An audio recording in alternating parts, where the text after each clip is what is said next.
आज का टॉपिक है एकांकी। एकांकी नाटक में एक अंक होता है तथा उसमें जीवन के एक ही अंश का पृथक एवं विचित्र चित्र उपस्थित किया जाता है। इसके गुणों में एकीकरण, अपूर्णता से पूर्णता की व्यंजना तथा संक्षिप्तता प्रमुख है। एकांकीकार मूलभूत विचार को उसकी समझ संभावनाओं के साथ व्यक्त न कर उसका संकेत मात्र करता है।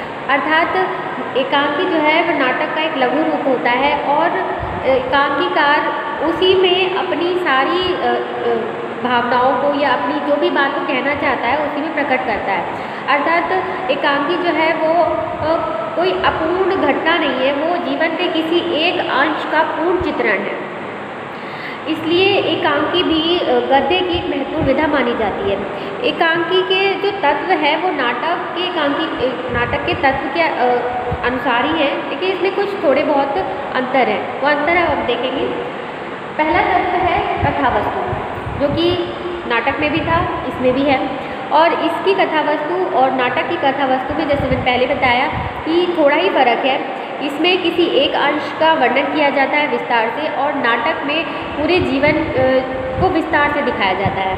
और कथावस्तु के अंतर्गत इसे 5 भागों में बांटा जाता है: आरंभ, नाट्य स्थिति, द्वंद्व, चरण सीमा और परिणति। इसी के आधार पर कथावस्तु का विस्तार किया जाता है एकांकी में। दूसरा है देशकाल एवं वातावरण। एकांकी में देशकाल और वातावरण को ध्यान में रखकर ही घटनाओं की योजना की जाती है। घटनाओं के बीच अंतराल कम होना चाहिए और स्थान परिवर्तन भी कम होना चाहिए, जिसमें एकांकी को रंगमंच पर खेलते समय कठिनाइयों का सामना न करना पड़े। तीसरा है रंगमंचीयता।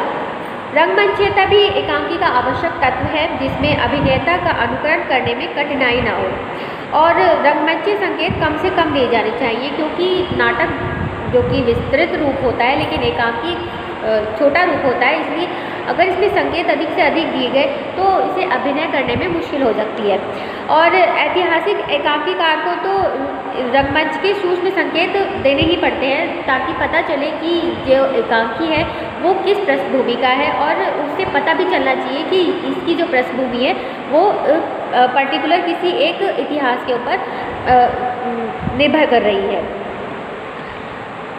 अगला है पात्र एवं चरित्र चित्रण। पात्र एवं चरित्र चित्रण भी नाटक के अनुसार ही होते हैं। इसमें हर एक पात्र का जो चरित्र चित्रण है वो एकांकीकार इस तरीके से करता है कि उसमें सभी के सभी जो पात्र हैं उनका चरित्र चित्रण आसानी से दिखाई दे सके। और एकांकी में शेष पात्रों और पात्रों की संख्या भी सीमित होनी चाहिए, क्योंकि ये एक छोटा रूप है, नाटक है। पात्र जो है वो 5 या 6 से ज़्यादा नहीं होने चाहिए और एकांकी में पात्रों का जो चरित्र है वो सबल, सजीव और प्रभावपूर्ण होना चाहिए। और उनका जो चरित्र चित्रण है उनके वार्तालाप के से ही पता चलना चाहिए, और ऐसा नहीं होना चाहिए कि सिर्फ वार्तालाप से उसके चरित्र चित्रण का ही पता चल रहा है, उनकी कथावस्तु भी उससे आगे बढ़नी चाहिए। अगला है अभिनेता। अभिनेता के अंतर्गत एकांकी का जो महत्व है सार्वजनिक रूप से उसके जीवन में है। अर्थात यदि एकांकी में कुशल अभिनय नहीं है तो वह एक लघु कहानी मात्र रह जाएगा।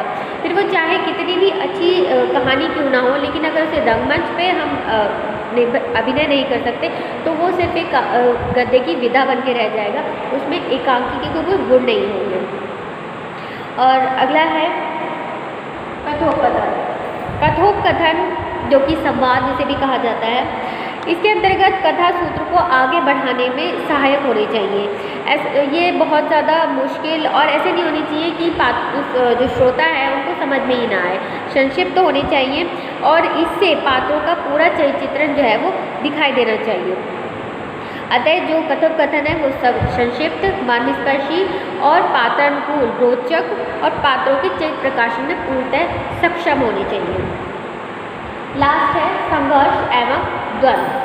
संघर्ष एवं द्वंद्व के अंतर्गत पात्रों का जो भी संघर्ष है वो इसमें दिखाई देना चाहिए।